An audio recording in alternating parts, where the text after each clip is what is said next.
G20. Is G20 becoming an alternative to present UNO and WTO? UNO and WTO. Is G20 becoming an alternative to the present UNO and WTO system? This is one question related to G20.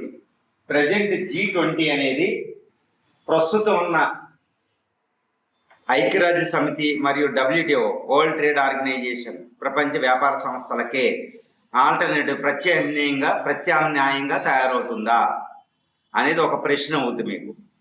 రెండోది ఏంటంటే, లేదా దీన్నే significance of G20 లేదా అంటే ప్రాముఖ్యత, G20 యొక్క ప్రాముఖ్యతని అంత సింపుల్గా అడగకపోవచ్చు. లేదు ఇంకో విధంగా ఏమంటుతాడంటే, ప్రస్తుత సమస్యలపై ప్రతిస్పందించే అద్భుత ప్రపంచ సంస్థ G20 ఎలా అవుతుంది, లేదా ప్రస్తుత ప్రపంచ సమస్యల్ని ఎదుర్కోవడంలో G20 పాత్ర, ఆ విధంగా అడిగిన ఇలాగైనా వస్తాను. Okay, what is the role of the G20 in facing the present world problems, various world problems అనేది కూడా అడగవచ్చు మీకు ఫస్ట్ది. రెండోది ఏంటంటే, దీనికి అనుబంధంగానే అవ్వచ్చు అలాగా G20 and India opportunities and challenges. Simple, it will cover everything. G20 and India opportunities and challenges. G20 మరియు భారతదేశం, ఓకే, దాని నుంచి వచ్చే ప్రయోజనాలు లేదా సమస్యలు లేదా ఆపర్చునిటీస్ అంటే దాని నుంచి వచ్చే అవకాశాలు ఏంటి. G20 సమ్మిట్ జరుగుతుంది. G20 ఇండియా అందులో ఉండడం వల్ల, G20 సమ్మిట్ ఇండియాలో జరగడం వల్ల భారతదేశానికి కలిగే ప్రయోజనాలు ఏంటి, వాట్ ఆర్ ది ఆపర్చునిటీస్. అదేవిధంగా ఛాలెంజెస్, ఎక్కడ ఆపర్చునిటీస్ ఉంటాయో అక్కడ ఛాలెంజెస్ ఉంటాయి. సో హడ్డిల్స్, ఆ ప్రయోజనాలు అడ్డంగా ఉన్నవేంటి, ఎలా ఎదుర్కోవాలి. సో ఈ ప్రశ్నలో G20 ఏది అడిగినా ఇది ఇందులో కవర్ అయిపోతుంది. ఇదేంటంటే, the G20 summit is going to take place in Delhi in the coming September this year. This the world's foremost important body meeting. So almost all 20 heads of the states or heads of the government are coming to India to participate in this summit. G20 ఎక్కడ జరిగినా ఆ ప్రపంచంలో ఆ దేశం ప్రాముఖ్యత glory ఎక్కువ పెరిగిద్ది అనమాట ఆ సంవత్సరం. So this is an opportunity to India. ఇది ఇక్కడ జరుగుతుంది కాబట్టి అంతర్జాతీయంగా దీని ఇంతకంటే పెద్ద న్యూస్ ఇంకోటి ఉండదు. అవునా, ఇందులో అమెరికా ఉంది, చైనా ఉంది, రష్యా ఉంది. ఇంతకంటే ప్రపంచంలో పెద్ద న్యూస్ లేదు G20 సమ్మిట్ అనేది. అది సెప్టెంబర్లో న్యూఢిల్లీలో జరగబోతుంది. ఈ స్ప్రింగ్ మీటింగ్స్ అంటారు. G20కి సంబంధించి ప్రతి నెల 1-2 మీటింగులు జరుగుతూ ఉంటాయి. ఏదో ఒకటి commerce minister, finance minister, cultural meeting ఇప్పుడు శ్రీనగర్లో జరుగుతుంది. ఇలాంటివన్నీ జరుగుతూ ఉంటుంది. ఇదంతా న్యూస్ అనమాట ఈరు. సో G20 పక్కన పెట్టి కరెంట్ అఫైర్స్ బేస్డ్ మీద లేదా అంతర్జాతీయ వ్యవహారాల మీద క్వశ్చన్ మీకు ఇవ్వలేడు APPSCలో. అంత ఇంపార్టెంట్ G20 అని. ఈ G20తోనే మిగిలిన అన్ని సమస్యలు ఇక్కడ చర్చించవలసిన అవసరం వస్తుంది. Okay, G20 is the biggest current affairs news in the world now. So fortunately this meeting is taking place in India coming September this year 23rd September. Okay, end of the September. So that is why this is the biggest news for the international news and this is the biggest news for India. So no examiner can ignore it. అందువల్ల మీ పేపర్లన్నీ ఇదే ఉంటుంది కాబట్టి this is the most important. You should cover every issue, every topic of this G20 related issue and G20 India related issue. So ఈ 2 టాపిక్లు మనం అంతా cover చేయబోతున్నాం. So జాగ్రత్తగా వింటే అవుతుంది, జాగ్రత్తగా వినాలి. ఓకే, ఫస్ట్ ఏంటంటే G20 వరల్డ్ వైడ్ వెళ్ళిపోదు, ఇండియా తర్వాత. ఫస్ట్ క్వశ్చన్ చూడండి, ఈ G20 becoming N alternative to present UNO and the WTO. లేదా G20 అనేది ప్రస్తుత ప్రపంచంలో ఉన్న సమస్యలను పరిష్కరించడానికి ఒక అద్భుతమైన సంస్థగా అవతరిస్తుందా అంటే UNO WTO ప్రాముఖ్యత తగ్గుతున్నాయి. సో ఈ విషయాన్ని మనం డిస్కస్ చేస్తాం అనమాట. చాలా నీట్గా మంచి కూర్పుతో చక్కగా కంపైల్ చేస్తూ మనం చేస్తాం అనమాట ఈ విషయాలు. ఓకే, ఇప్పుడు స్టార్ట్ చేయండి. ఈ విషయం జాగ్రత్తగా వినండి.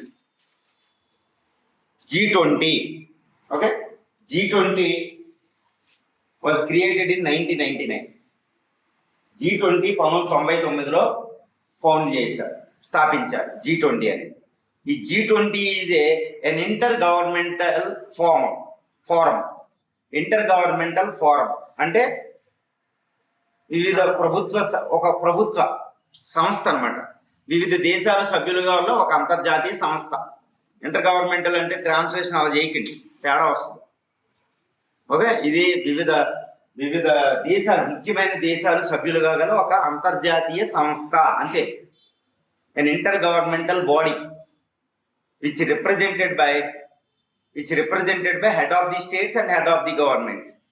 ప్రభుత్వ నేతలు, ప్రభుత్వాధినేతలు దీనికి అటెండ్ అవుతారు. ప్రతి సంవత్సరం దీనికి ఒక శిఖరాగ్ర సమావేశం జరుగుతుంది. There is a summit level discussion for every year for this G20. Summit level discussion అంటారు, శిఖరాగ్ర సమావేశం తెలుగులో అయితే.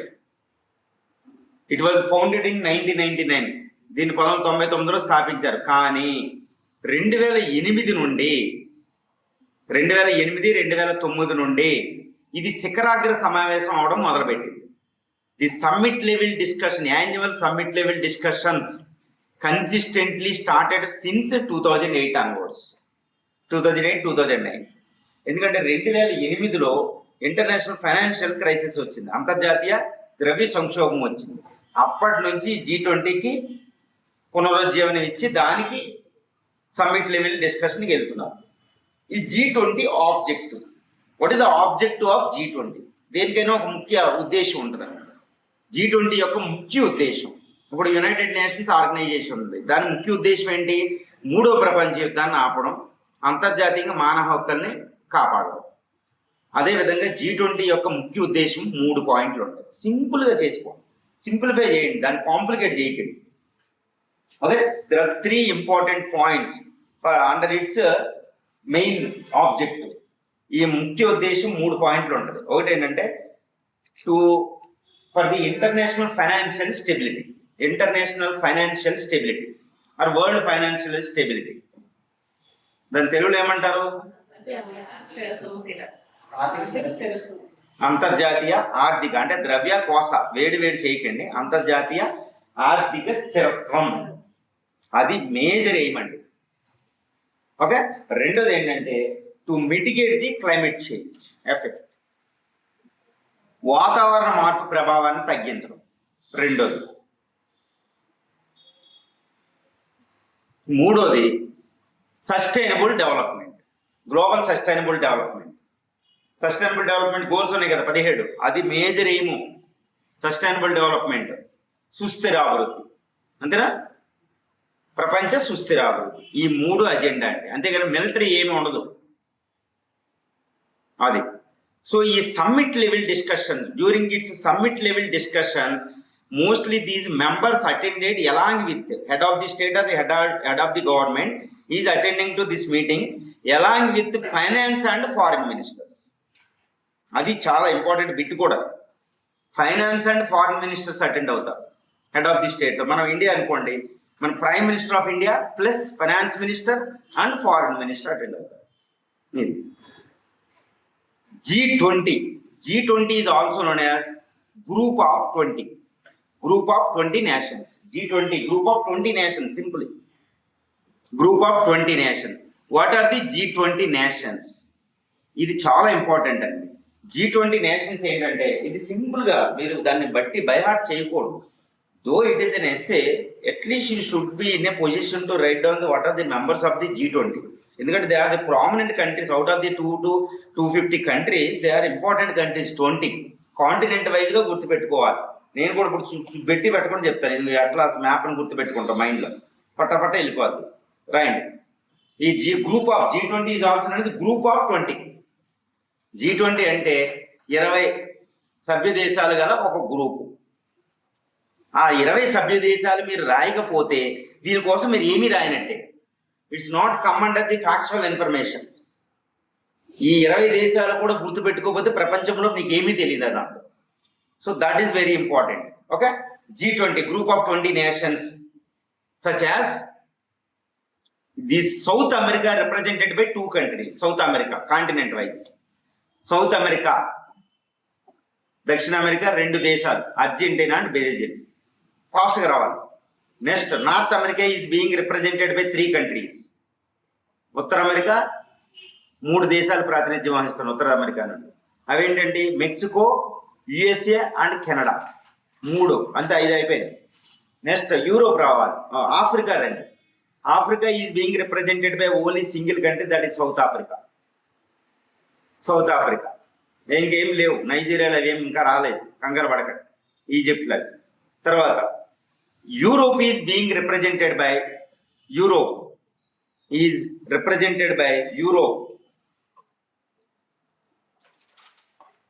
Europe is represented by 5 countries plus EU. 5 countries plus EU. European union కూడా మెంబరే అందులో. ఆ 5 కంట్రీస్ ఏంటంటే అది సింపుల్గా గుర్తుపెట్టుకోవాలి. UK, Germany largest economy of the Europe. Germany, UK, next France and Italy. అంతే. France, Italy, Germany, UK, France and Italy and రష్యాను కూడా యూరోపియన్ యూనియన్లో పెట్టాలి. ఓకే, 5 కంట్రీలు అయినాయి కదా. 5 ప్లస్ EU. యూరోపియన్ యూనియన్ మొత్తం ఒక సభ్యురాలు అందులో G20లో. అది మీరు మర్చిపోకూడదు.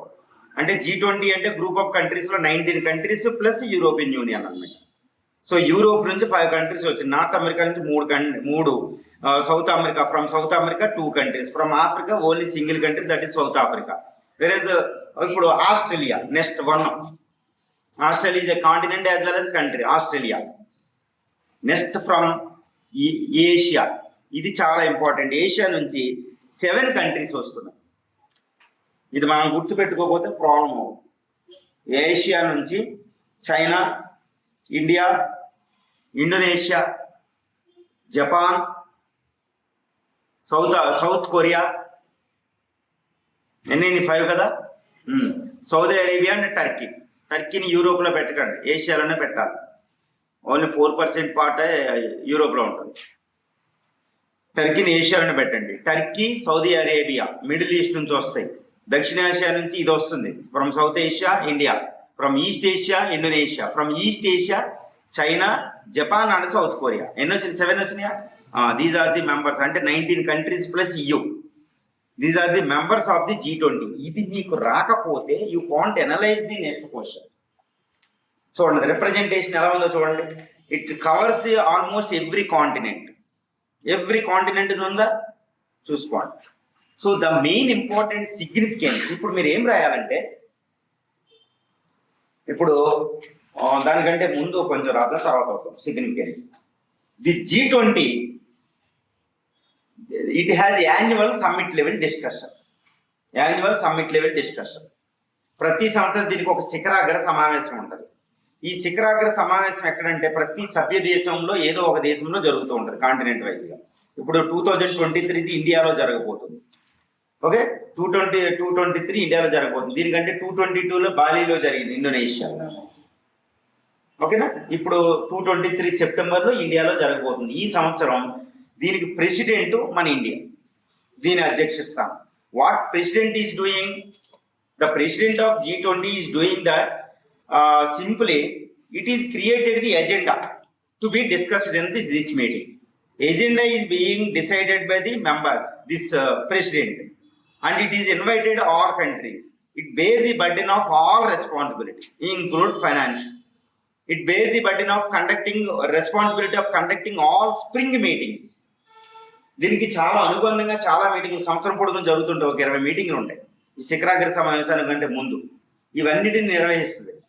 సో మేజర్ ఇంపార్టెంట్ టాస్క్ ఏంటంటే, ఈ G20కి there is no permanent secretariat, permanent headquarter. No permanent headquarter, no permanent secretariat. దీనికి శాశ్వత సచివాలయం లేదు, లేదా హెడ్ క్వార్టర్ ముఖ్య కార్యాలయం అనేది లేదు దీనికి G20కి. ఇది పెద్ద డ్రాబ్యాక్. అందువల్ల ఎవరైతే అధ్యక్ష స్థానంలో ఉన్నారో ఆ సంవత్సరానికి వాళ్ళే తాత్కాలికంగా సెక్రటరియట్ని ఎస్టాబ్లిష్ చేస్తారు వాళ్ళ రాజధానిలో. ఇప్పుడు మన India G20 secretariat head quarter is in Delhi for this year. So temporary those who are in this presidentship role, they will establish temporary secretariat or temporary headquarter for the G20. ఇప్పుడు న్యూఢిల్లీలో ఉంది. So అదే establish చేయాలి. దీనికి permanent head quarter, head office లేదు. అది చెప్పాలి మీరు. ఓకే.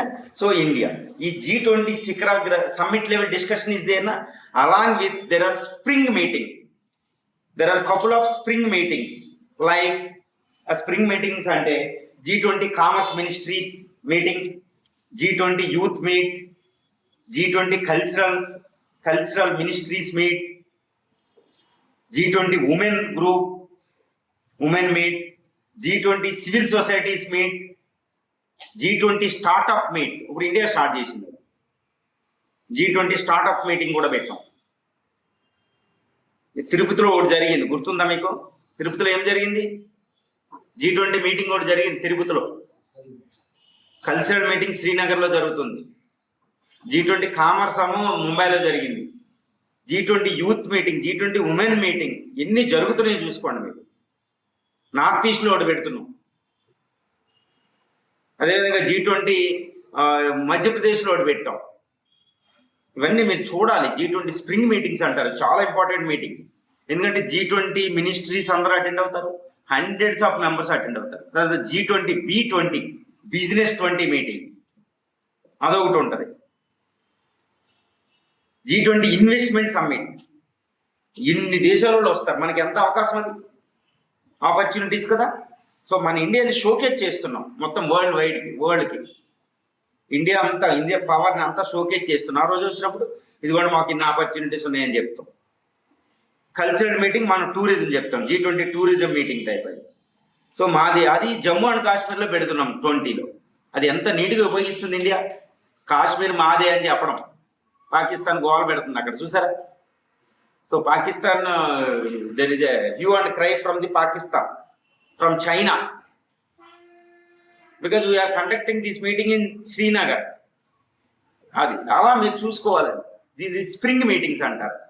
సో G20కి అనుబంధంగా జరిగే వేరే సమావేశాలు. ఇది శిఖరాగ్ర సమావేశానికంటే ముందే దానికి అధ్యక్షులు లేదా ప్రధానమంత్రి, head of the state, head of the గవర్నమెంట్లు అటెండ్ అవుతారు. ఇంకా అది తిరుగులేని సమావేశం ప్రపంచంలో. దానికి రక్షణే చాలా కష్టం, అవునా? This is the 223 very important meeting. This is being conducted in India. So all powerful leaders of the earth is coming to India September. వాళ్ళు ఇప్పటి నుంచి ప్లాన్ చేస్తారన్నమాట. అందువల్ల చాలా ఇంపార్టెంట్ ఇది, మనకి చాలా ఇంపార్టెంట్. G20 చాలా ఇంపార్టెంట్ వరల్డ్కి. వరల్డ్ అన్ని ప్రాబ్లమ్స్ని సాల్వ్ చేసే సామర్థ్యం ఇప్పుడు G20కే ఉంది. ఇక్కడే ఉన్నారు అందరు లీడర్లు కాబట్టి. UNO కూడా లేదంట, UNOని ఎవడ పట్టించుకుంటారా, G20కే ఉంది. ద మోస్ట్ ఇప్పుడు ఏంటి రాస్తారంటే సిగ్నిఫికెన్స్ ఆఫ్ G20 యొక్క ప్రాముఖ్యత, significance of G20.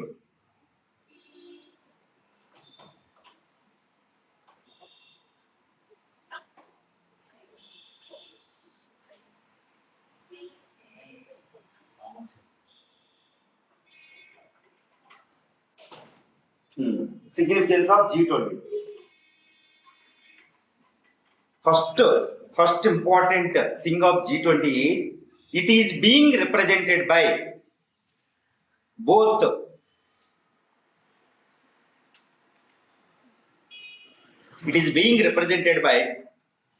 both developed nations as well as emerging developing nations. ఈ G20 ఏంటంటే, ఈ G20లో అభివృద్ధి చెందిన పశ్చిమ దేశాలు మరియు వేగంగా అభివృద్ధి చెందుతున్న వర్ధమాన దేశాలు కలిసి ఉన్నాయి. This is what the most important significance aspect of G20. ఇందులో ప్రాముఖ్యత అంటే ఇష్టం వచ్చింది రాయకూడదు, ప్రాముఖ్యత రాయాలి. First prioritise, this is what the first important. There is no such international organisation on the earth surface లో ఎక్సెప్ట్ UNO. అది అలాంటి సంస్థ ప్రపంచంలో ఇంకొకటి లేదు. ఏది? పశ్చిమ దేశాలు, ఇవి అభివృద్ధి చెందుతున్న దేశాలు కలిసి సమావేశం అయ్యే సంస్థ ఇంకొకటి లేదు ఇక్కడ. అది మీరు గుర్తించాలి. దీన్ని బట్టే తర్వాత ఉంటుంది అసెస్మెంట్. తర్వాత ఈ చెప్పేటప్పుడు ఇలా చెప్పకపోతే తర్వాత ఏమీ ఉండదు, జీరో. ఇది ఎస్ఏ కాబట్టి ఇలా చెప్తున్నా, అదే అల్ల ఫ్లోలో వెళ్ళిపోతుంది. ఓకేనా? తర్వాత నెక్స్ట్ ప్రాముఖ్యత ఏంటంటే the G20 accounts for, me G20 దేనికి ప్రాతినిధ్యం వహిస్తుందో రాయాలి, ముందు రాసుకోండి. ఏదో G20 accounts for 80% of the global GDP. ప్రపంచ స్థూల జాతీయ ఉత్పత్తులు 80% ప్రాతినిధ్యం వహిస్తుంది. 80% of the global GDP, 75% of the global trade, 75% ప్రపంచ వాణిజ్యం, 66% ప్రపంచ జనాభా, 66% or 2/3 of the global population, 60% of the earth land area.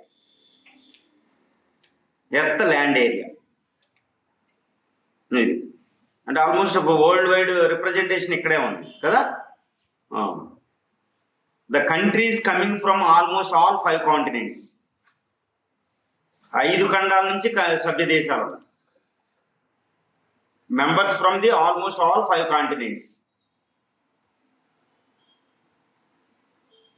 తర్వాత రెండవ సిగ్నిఫికెన్స్ ఏంటంటే highest representation from the most important continent Asia.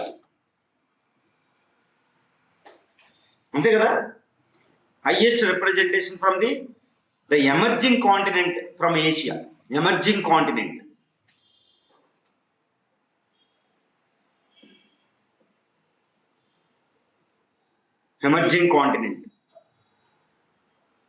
Next point ఏంటంటే it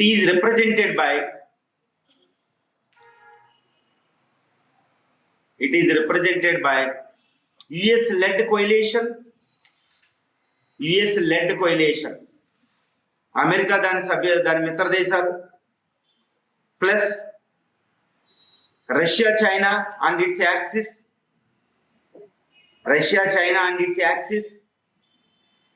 ప్లస్ రష్యా చైనా దాని మిత్ర దేశాల group and non aligned nations like అలీన దేశాలు అయిన ఇండియా, ఇండోనేషియాలు ఉన్నాయి.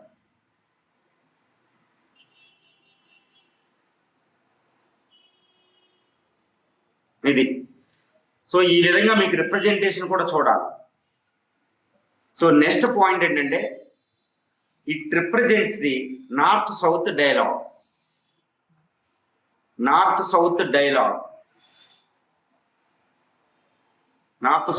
ఉత్తర దక్షిణ దేశాల సమావేశం అంటారు దీన్ని. ఇది ఇంటర్నేషనల్ రిలేషన్ మీకు ఒకటి ఉంటుంది, నార్త్ సౌత్ డైలాగ్. నార్త్ అంటే డెవలప్డ్, సౌత్ అంటే అండర్ డెవలపింగ్ కంట్రీస్ అంటారు. నార్త్ సౌత్ డైలాగ్ రిప్రజెంటేషన్ ఇది సరి అయిందనమాట. అండ్ ఇట్ రిప్రజెంట్స్ ఇది మల్టీపోలార్ వరల్డ్, బహుళ ధ్రువ ప్రపంచానికి ప్రతీక. It reflects the multipolar world. అంతేనా. ప్రపంచంలో ఎదిగిన అన్ని పవర్లు ఉన్నాయి అక్కడ.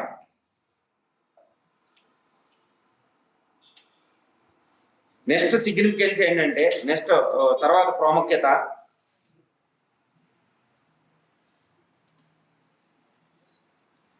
ఐక్యరాజ్య సమితి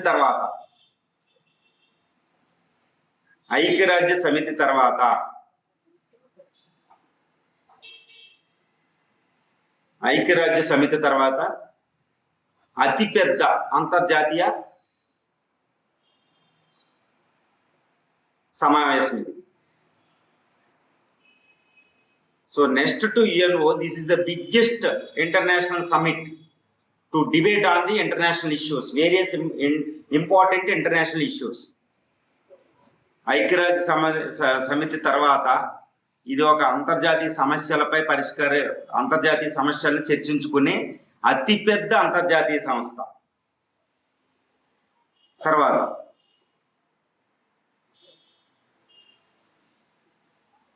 తర్వాత it's a true global forum.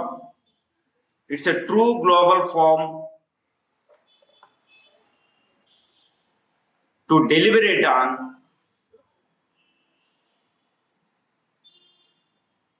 present international or global problems.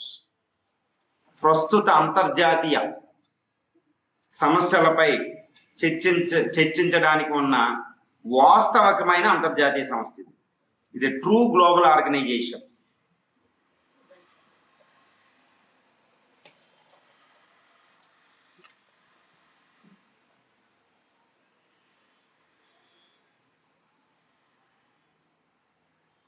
ఇంకొక సిగ్నిఫికెన్స్ ఏంటంటే అన్లైక్ యుఎన్ఓ డబ్ల్యూటీఓ సిస్టమ్, మీకు ఒకసారి చూస్తే యుఎన్ఓ, ఐక్యరాజ్య సమితి, డబ్ల్యూటీఓ, వరల్డ్ ట్రేడ్ ఆర్గనైజేషన్, ప్రపంచ వ్యాపార సంస్థలు ఉంటాయి. ఒకే సంస్థ కింద పనిచేసినా విడివిడిగా చర్చిస్తే దానికి ఒక సమావేశం ఉండదు. కానీ ఇదేంటంటే ఒకేసారి హయ్యెస్ట్ లెవెల్లో డిస్కషన్, లీడర్స్ ఒకేసారి కూర్చుని వీటిని సమస్య పరిష్కరించేసుకుంటారు, ఒకే రోజు పరిష్కరించేసుకుంటారు. ఇవేంటి అజెండా చూసారా? ఇందాక ఆబ్జెక్టివ్స్ చూడండి, look at the objectives again. A main existing international problem financial stability like recession etcetera etcetera, investments etcetera. రెండోది ఏంటి? వాతావరణ మార్పు, దాని తగ్గింపుపై. మూడోది ఏంటి? Sustainable development. అన్ని రకాల సమస్యలు ఒకేసారి పరిష్కారం అవుతుంది. అది యుఎన్ అనుకోండి, డబ్ల్యూటీఓ చోట ఇదొక చోట ఇదొక చోట ఉంటుంది. సో అది రాయాలి మీరు. ఇంకొక ప్రాముఖ్యత ఏంటంటే అంతర్జాతీయ అన్ని సమస్యల మీద ఒకే సమావేశంలో ఒకేసారి చర్చిస్తారు.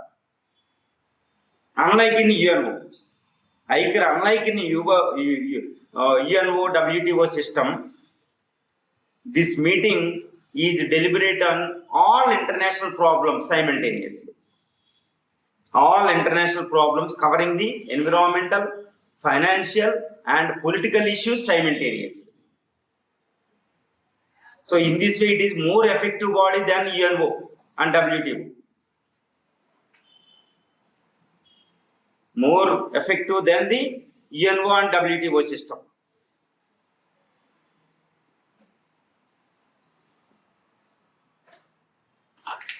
UNO and WTO system.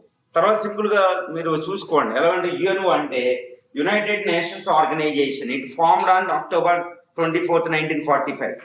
So P5 nations ఉన్నాయి. UNOలో మీ పరిస్థితి ఏంటి? UNO is dominated by P5 nations. Veto powers ఒకటే, అవునా? వాళ్ళ నిర్ణయమే final. Their decision is final. So every decision is vetoed by veto powers or agreed by veto powers. So domination is under the control of only 5 developed nations.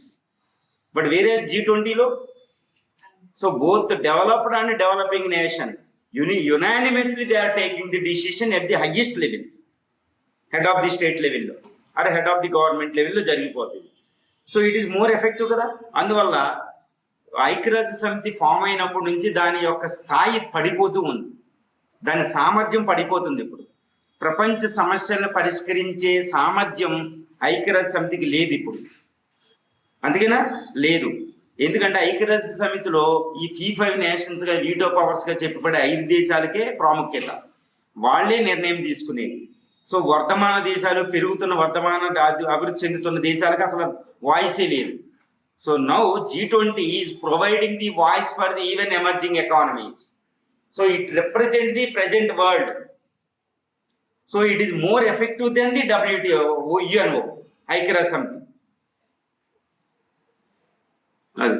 UNO role is declining day by day since its formation. So it is unable to solve the present world problems. Whereas G20 have the large representation including emerging economies like India, Brazil, South Africa, Saudi Arabia, Indonesia, Argentina, Brazil. చూసుకోండి, huge representation ఉంది. అంటే developing ఈ యుఎన్ఓలో P5 నేషన్సే ఉంటాయి. So that it can deliberate on the world problem, it can take the decision and it can solve the problems if it take the any decision. So it is more effective body than UNO కదా. ఇప్పుడు అది అలా మీరు solve చేయాలి. ఈ బహుళ ధ్రువ ప్రపంచం కూడా, ఇప్పుడు ప్రపంచంలో అతిపెద్ద పవర్లన్నీ అక్కడ ఉన్నాయి చూసుకోండి. బహుళ ధ్రువ ప్రపంచం, అమెరికా ఒకటే ఆధిపత్యం కాదు ఇప్పుడు అక్కడ. వేరే UNOలో అయ్యే ఉంటాయి, రష్యా, అమెరికా, చైనా, పెద్ద పెద్ద పవర్సే ఉన్నాయి, UK, అంతేనా, ఫ్రాన్స్, అవి ఎక్కడో మూల. వేరే G20లో ప్రతి రీజనల్ పవర్ అంటే ఈ ప్రతి ప్రాంతీయంగా అతిపెద్ద దేశాలన్నీ ఇక్కడ ఉన్నాయి. కాబట్టి వరల్డ్ ప్రాబ్లమ్స్ మీద కరెక్ట్గా డెసిషన్ తీసుకుంటే, కరెక్ట్ సాల్వ్ చేసుకుంటే, అది ఈ విధంగా ఇదే more effective than the UNO system. అందుకే కొంత విశ్లేషకులు ఏమంటున్నారంటే ఈ G20 అనేది UNOని రిప్లేస్ చేయబోతుంది. ఇప్పుడు UNO కంటే ఎక్కువ ప్రాముఖ్యత G20 సమావేశానికి ఎక్కువ ప్రాముఖ్యత వచ్చింది. గుర్తుపెట్టుకోండి, వచ్చిందా లేదా, కనపడుతుంది కూడా. అంతర్జాతీయ సమస్యలను ఇదే పరిష్కరించగలదు అనేది వచ్చేసింది. అందువల్ల G20 summit is more popular than the UNO regular summit in New York every year September 24th. ఇప్పుడు అదే అనమాట, ఇది మీరు రాయాలి విశ్లేషణతో. అర్థమైందా విశ్లేషణ? ఇది రాయాలి. ఇప్పుడు WTO దగ్గరికి వద్దాం. WTO represented around how many countries? Around 195. UNOలో ఎంత ఉన్నాయి? అన్ని WTOలో ఉన్నాయి. WTO, like WTO is also represented around the UNO membership, the level of UNO member around 195 plus countries ఉన్నాయి, 200 countries ఉన్నాయి WTO. But recently WTO dialogue totally stalled. ఆగిపోయింది కదా, WTO సమావేశం జరుగుతులేదు. అంతర్జాతీయ WTO మెయిన్ ఏమేంటి? International trade, free flow of the international trade, services, goods and services, GATT స్థానంలో వచ్చినది. ఇప్పుడు ఏమైంది? గూడ్స్ దగ్గర ఆగిపోయింది, అది సర్వీసెస్ తీసుకురాలేకపోతుంది, అగ్రికల్చర్ మీద డెడ్ లాక్ వచ్చేస్తుంది, ఒక్క సమావేశం ముందుకు వెళ్తలేదు. సో ఆగిపోయింది కాబట్టి వేరే దేశాలు ఏం చేస్తున్నాయి? ద్వైపాక్షిక ఒప్పందాలు కుదుర్చుకుంటున్నాయి, ఫ్రీ ట్రేడ్ ఏరియాలు, రీజనల్ ట్రేడ్ అగ్రిమెంట్ చేసుకుంటున్నాయి. ఇప్పుడు ఇండియా చూడండి, UAEతోనూ ఆస్ట్రేలియాతోనూ ఆల్రెడీ FTAలు చేసేసుకుంది, రష్యాతో డైలాగ్ జరుగుతుంది, UKతో జరుగుతుంది. చూసారా? అంటే WTO is failed. WTO is completely stalled, failed to achieve in its objective of the free flow of the trade, global trade. ఈ సమయంలో G20 ఏం చేస్తుందంటే, G20 అజెండాలో పాయింట్ ఏంటి? ఇంటర్నేషనల్ ఫైనాన్షియల్ స్టెబిలిటీ, అంటే IMF, వరల్డ్ బ్యాంక్ యొక్క అది లక్ష్యం, అది పెట్టుకుంది. తర్వాత ఈ G20లో మెంబర్లే ప్రపంచ వాణిజ్యం 75% వాణిజ్యానికి ప్రాతినిధ్యం వహిస్తున్నారు, అవునే కదా. తర్వాత 66% పాపులేషన్, ఎక్కువ మార్కెట్ వీళ్ళ దగ్గరే ఉంది. సో జీడిపిలో 80% జీడిపి ఇక్కడే ఉంది. సో సుమారు 60% ల్యాండ్ ఏరియా వీళ్ళ దగ్గరే ఉంది. వీళ్ళ మధ్యన ట్రేడ్ అంటే ప్రపంచం అంతా ట్రేడ్ అయినట్టే. So it is alternative to WTO కదా. ఇక్కడ WTOలో ఎవరు అధ్యక్షులు వెళ్ళి మాట్లాడరు, ఏదో ట్రేడ్ మినిస్టర్లు వెళ్తారు. సో అక్కడ సాల్వ్ అవ్వదు. కానీ the same issue is being discussed in every summit by at the level of the head of the states. So it is more effective కదా అది. సో ట్రేడ్ మీటింగ్ సమావేశం ఎలాగో జరుగుతుంది, ట్రేడ్ ఫైనాన్స్ మినిస్టర్ సమావేశం. దాని కాకుండా ప్రతి సంవత్సరం G20 మీటింగ్లో WTO ఎజెండా చర్చకు వస్తాయి ఇక్కడ. So at the level of the summit level, highest లెవెల్లో జరుగుతుంది. సో ఇక్కడ సాల్వ్ అనేది ఈజీగా అయిపోతుంది. So it is alternative to WTO, ప్రపంచ వాణిజ్యానికి, అవును కదా. మళ్ళీ ఇక్కడ ఈ WTOలో ఏంటంటే ఎన్నో ప్రాబ్లమ్స్ ఉన్నాయి, ఇంత రిప్రజెంటేషన్ డిసిషన్ మేకింగ్ తీసుకోలేరు. కానీ ఇది మొత్తం ప్రపంచ దేశాలు అన్నింటినీ రిప్రజెంట్ చేసే G20 ఈజీగా డిసిషన్ తీసుకుంటుంది. సో అందువల్ల యాక్చువల్గా ఈ G20 సమావేశం కూడా ఇంటర్నేషనల్ ఫైనాన్షియల్ క్రైసిస్ 2008 తర్వాత ఉనికిలోకి వచ్చింది. ఇది ఎప్పుడు ఉనికిలోకి వచ్చింది? After 2008 financial sub prime crisis తర్వాత ఇది వచ్చింది. అప్పుడు ఆర్థిక రిసెషన్ వల్ల వచ్చింది అనమాట. అందులోంచే ఇది వచ్చింది, పుట్టుకొచ్చింది. So it is more effective than the present world trade organisation in terms of agenda, in terms of resolving the problem, in terms of mechanism అన్నిట్లో. ఇక్కడ చైనా ఉంది, అమెరికా ఉంది, యూరోపియన్ యూనియన్ ఉంది, ఇండియా ఉంది, ఎమర్జింగ్ ఎకానమీస్, వీళ్ళు decision ప్రపంచ decision. So it is alternative to WTO, అదనమాట. బాగుంది కదా ఇది. So it is slowly it is becoming alternative to present WTO and UNO system అండి. దట్ ఈస్ వాట్ ఇది. అయినప్పటికీ దీనికి కొన్ని ల్యాక్యునాస్ ఉన్నాయి. కోటి అడ్డంకులు ఏంటి? హడిల్స్. ఇది ప్రపంచంలో ఐక్యరాజ్య సమితికి WTO సంస్థల కంటే అద్భుతంగా వాస్తవంగా ప్రాతినిధ్యం వహిస్తుంది. ప్రజెంట్ సమస్యల మీద చర్యలు తీసుకునే ఒక అద్భుత సమావేశం అనమాట G20 అనేది, group of 20s, which include emerging economies, వేగంగా అభివృద్ధి చెందుతున్న చైనా, ఇండియా లాంటి ఉన్నాయి, బ్రిక్స్ నేషన్స్ ఉన్నాయి, ఆల్ బ్రిక్స్ నేషన్ అక్కడ ఉన్నాయి, అటు నాఫ్టా గ్రూప్స్ ఉంది, యూరోపియన్ యూనియన్ ఉంది. ఇంత మంచి దేశాల గ్రూప్ ఉంది. ఈ విధంగా రాజకీయంగా, వాణిజ్యపరంగా ప్రపంచంలో ఏ సమస్యనైనా పరిష్కరించుకునే మెకానిజం ఇక్కడ ఉంది. అయినప్పటికీ కొన్ని హడ్డిల్స్ సమస్యలతో ఇది బాధపడుతుంది అనమాట. అవేంటంటే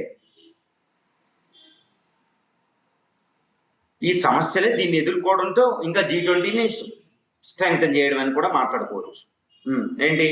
ఫస్ట్ ఏంటంటే no permanent secretariat. No permanent secretariat. మీకు దీనికి శాశ్వత సెక్రటరేట్ సచివాలయం లేదు, హెడ్ ఆఫీస్ లాంటిది. అదొక డ్రాబ్యాక్. రెండోది ఏంటి, దాని వల్ల ఏంటి, శాశ్వత సభ్యత్వం ఉంటే అక్కడ ఒక అఫీషియల్ ఉంటారో, సెటప్ ఉంటారో, ఏదైనా డిసిషన్ తీసుకుంటే దాన్ని అమలు పరుస్తారు. సో డిసిషన్ తీసుకుంటే అమలు పరిచే వ్యవస్థ లేదని అర్థం. అదే కదా సెక్రటరేట్ చేసేది, అదనమాట. సో దీనివల్ల నో పర్మనెంట్ సెక్రటరియేట్, శాశ్వత ముఖ్య కార్యాలయం, సచివాలయాలు లేవు దీనికి. No headquarter, no permanent headquarter, no permanent secretariat. Therefore, the implementation of the decisions taken during its summit level discussion is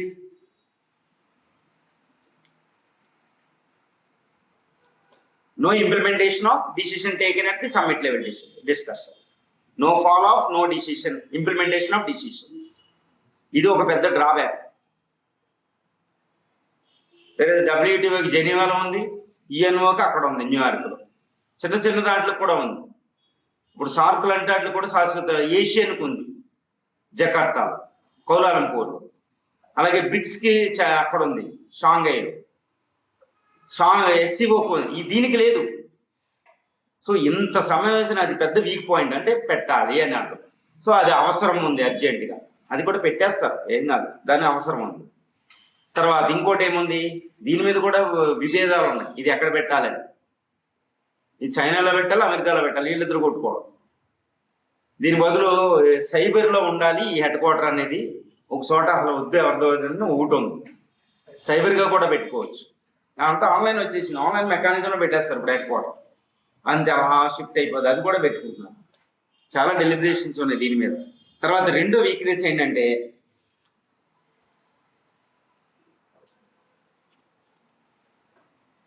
దీనికి it doesn't have a firm shape and proper agenda and objectives.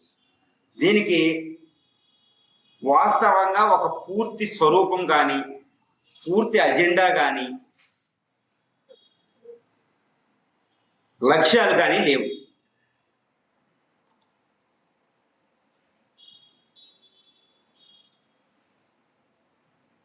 వేగ్గా ఉంది, ఏదో అలా చెప్పేశారు అంతే. The agenda, this main aim of this is just is in vague, not film shape. ఇంకా shape రావాలి వీటికి. Next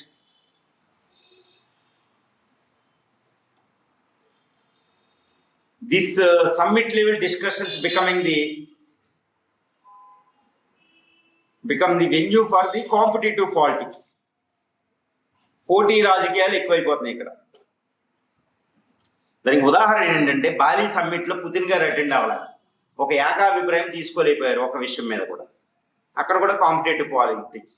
China అమెరికాకి పడవలే, పుతిన్ అసలు అటెండ్ కాలే, కొన్ని దేశాధినేతలు రాలే, వచ్చిన రష్యా ఉక్రెయిన్ మీద ఒక నిర్ణయం తీసుకోలేకపోయారు.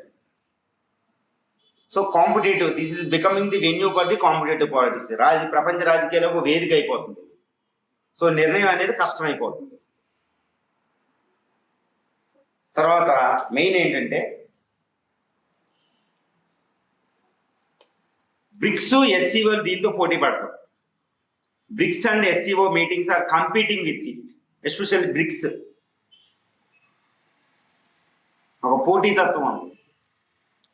బ్రిక్స్ అనేది ఓన్లీ ఎమర్జింగ్ ఎకానమీస్, ఇందులో రెండు ఉంటాయి, కానీ దీని మధ్యన కాంపిటీషన్ ఉంది. It's not good for the world, అదొకటి. Next, no wide representation. ప్రపంచంలో అందరికీ ప్రాతినిధ్యం లేదు G20లో, ఓన్లీ 20 నేషన్సే కదా. అందువల్ల గ్లోబల్ ప్రాబ్లమ్స్ మీద ఎక్కడ రెస్పాండ్ అవుతుంది? ఇప్పుడు UNO WTOలో ఒక టోటల్ వరల్డ్ రిప్రజెంటేషన్ ఉంది, ప్రాతినిధ్యం ఉంది ముందు.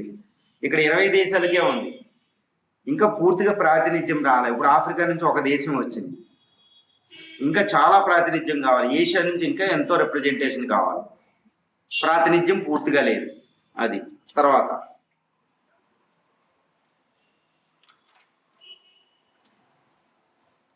ఇవి మెయిన్ అడ్డంకులు. వీటిని పరిష్కరించకపోతే G20 పూర్తిగా అవ్వదు. కానీ ఎన్ని సమస్యలు ఉన్నా ప్రస్తుతం it is reflecting the reality of the global politics, reality of the global problems. అర్థమైందా? ప్రస్తుతం ఉన్న అన్ని సంస్థల్లోకెల్లా ఇది ఒక అతి ముఖ్యమైన సంస్థ అండి. ఏ విధంగా చూసినా ఎన్ని అడ్డంకులు ఉన్నప్పటికీ ప్రపంచ ప్రస్తుత సమస్యల మీద ప్రతిస్పందించగలిగే అతి శక్తివంతమైన సామర్థ్యంతో కూడుకున్న సంస్థ ఇది. So compared with any global intergovernmental organisation on the earth surface now, so G20 is more effective and capable body to respond to the global existing problems and issues. ఇది రాయాలి మీరు. ఓకే, అది. So we covered almost first question.